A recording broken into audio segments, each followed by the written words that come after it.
Hey guys, it's Kevin with MixCoach. Time for another episode of the MixCoach Minute. Yesterday I told you about started a series called, that talked about the things that I've learned from a playground, which seems to be a lot of things. Kids learn a lot from a playground, and I guess I'm just a big kid.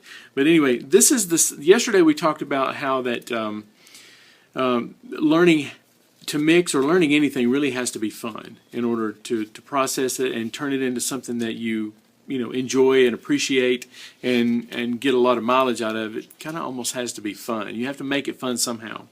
Today I want to talk about the thing I noticed about my little girl. I took her and put her on the swing, and I was trying to show her how to swing, how to get herself swinging, because she wants me to push her all the time right now, and I wanted to tell her, here's what you do. So here's a coach telling a little kid what to do.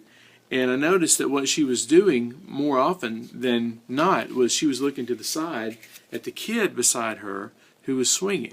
So she didn't even realize there was really another way to do it. And the things I was saying was not necessarily resonating with her, but she was looking off to the side watching this other kid doing exactly the same thing. Well, guess what she started doing? She learned to swing from a friend, someone that she didn't even know from the playground, by watching. So my point is that kids learn from other kids, and I think as adults we think we're too grown up for that sort of thing, but I absolutely think that you have to invite and attract and even go get people and put them into your life that you can learn from. And mixing and being a great mixer, being a great musician is all the same. There's nothing really different than that. You have to surround yourself with people who are better than you.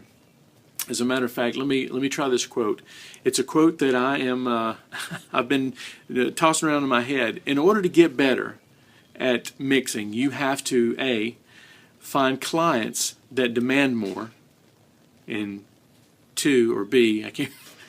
find producers who require more, and third one is the point I'm trying to make here. You have to surround yourself with peers who know more.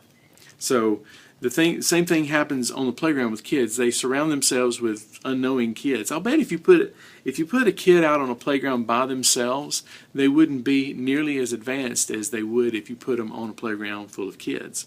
So they actually learn more from the experience of being on the playground with another kid than they do with their parent teaching them how to swing. So another thing I notice about the kids on the playground is that they don't complain about what's not there.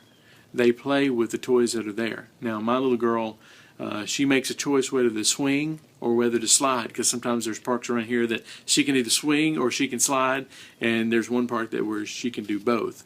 But I've noticed that if you put a ball out in the middle of a field and put kids out there, they're going to find a way to have fun with that ball and, kick the ball around and come up with a game or whatever. And I've even seen videos of kids in other countries who have a stick and a loop or a wheel, and they just play with the stick and the loop. I don't know what that's called. Maybe you do. If you do, let me know on Facebook or under this video what that's called. But they don't complain about what's not there. So in other words, how that applies to mixing in my mind is that your mixing skill will not go up or down depending on which plugins you have. You will either learn to dominate and learn to make a game, or make the plugins that you have sound good. And any DAW right out of the box comes with plenty of plugins that will help your mix sound good, enough to make you better. You don't need plugins. As a matter of fact, I feel like I'm chasing a rabbit trail here, but one of the things I've noticed about my mixers on MixCoach Member is when they first come in, especially the new mixers. Now, the more experienced mixers aren't this way, and the guys who've been with me for over a year are not this way anymore either. You tend to want to use all your plugins if you've got them. I've seen kids. I'm applying this to kids again. The more toys you have, the more confused you get about which toy to play with. So limit your plugins, limit your time you spend on them and stuff like that, and have fun with it. And that's how you will become a better mixer. So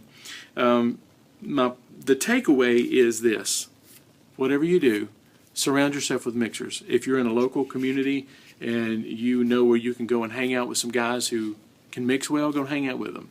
If you don't live in a community like that, I'm not saying that you have to come to my site. I love it if you did come to MixCoach Member, but there are other mixing communities around. Graham Cochran and Joe Gilder have one.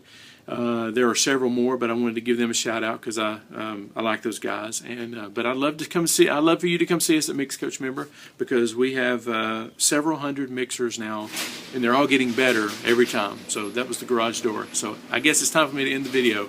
Like this video if you want to hear more about this sort of thing, and like the other videos that you want me to hear, that you want me to expand on. So until tomorrow, this is a MixCoach Minute. Bye.